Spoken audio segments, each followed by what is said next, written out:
Bem-vindos ao nosso canal.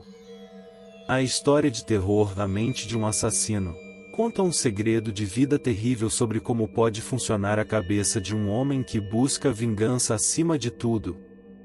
Prepare-se para ser arrepiado até os ossos com essas duas histórias de terror. Não se esqueça de se inscrever no nosso canal e ativar as notificações para receber os próximos vídeos. Não se esqueça também de deixar seus comentários e compartilhar essas histórias com seus amigos. Vamos começar. Estou beirando os 90 anos e sei que a qualquer momento descansarei eternamente. Por isso, alguns segredos não posso levar para o túmulo comigo. Preciso dividi-los para que talvez encontre a luz quando deixar este mundo. Hoje tenho uma vida honesta e honrosa. Ninguém imagina o que vivi em minha juventude. Do que fui capaz e do que provavelmente faria de novo se tivesse oportunidade, mesmo sendo errado. Meus filhos e netos se chocariam com a verdade que trago comigo. Mas agora, preciso dividir essa história com alguém. Um pouco por arrependimento e outro tanto por necessidade de não se apagar um grande feito.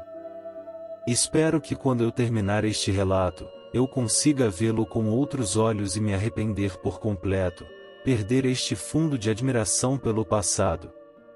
Desde criança tive fascínio pela morte. Adorava saber histórias de mortes sangrentas. Por vezes, tirava a vida de pequenos animais pelo simples prazer de vê-los se desfazendo em minhas mãos. Fui crescendo com este gosto escondido, levando minha vida, ora estudando, ora trabalhando, ora flertando. Porém, aos 21 anos em uma briga de bar, um sujeito me tirou do sério e o esfaqueei sem o mínimo de pena. Vi seus olhos perdendo o brilho e seu corpo desfalecendo em minha frente enquanto sentia uma alegria tão grande que gargalhava. A consequência deste feito tão satisfatório me levou à prisão e ganhei a fama de assassino frio. Ninguém sentia vindo de mim arrependimento pelo que aconteceu. Nem mesmo ao saber que eu tinha filhos pequenos e esposa.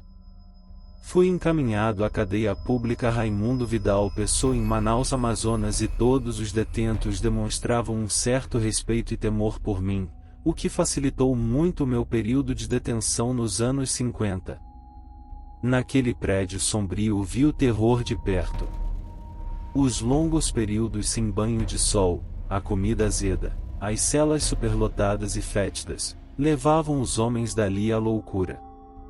Eu me divertia com os gritos de desespero, com as lágrimas de angústia, com a dor de um arrependimento em vão, pois ninguém se importava com os presos que ali estavam, mesmo que se tornassem pessoas melhores. Este meu cinismo e descaso com a dor do outro me aproximou dos homens fortes da cadeia. Não demorou muito para que eu fosse levado para a cela dos chefes do pedaço. De lá, eles comandavam todos os penalizados, que beiravam uns 300 homens, além dos carcereiros que tinham medo de perderem suas famílias caso não seguissem as ordens dos cabeças da prisão.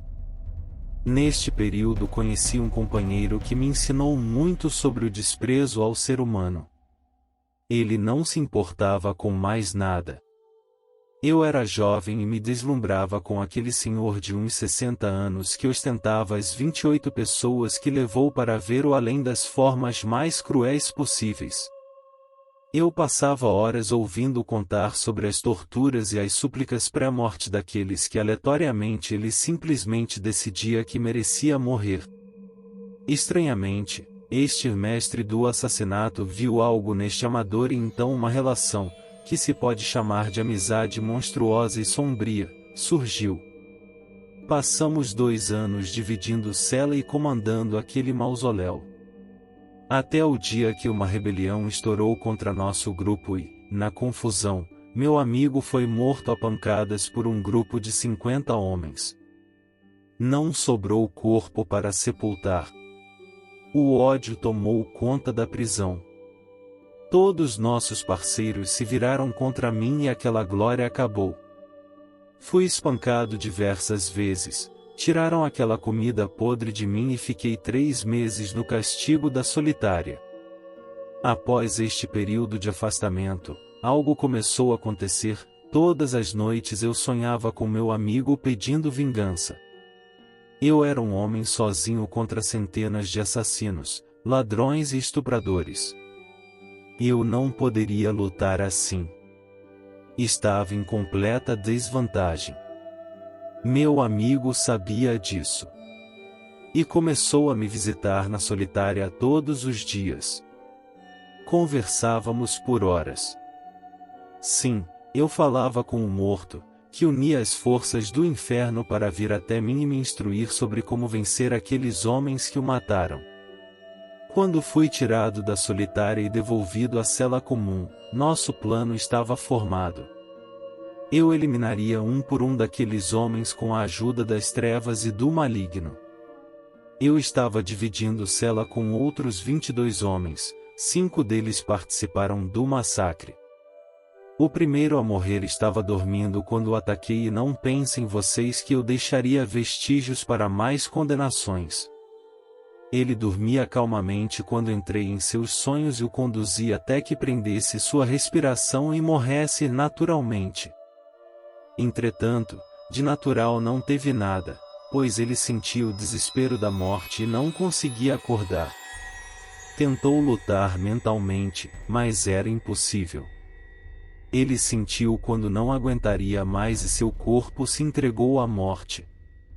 Meu amigo defunto havia me ensinado alguns truques do sobrenatural e, em troca de um pacto, eu poderia assassinar quem eu quisesse apenas pensando um pouco sobre isso.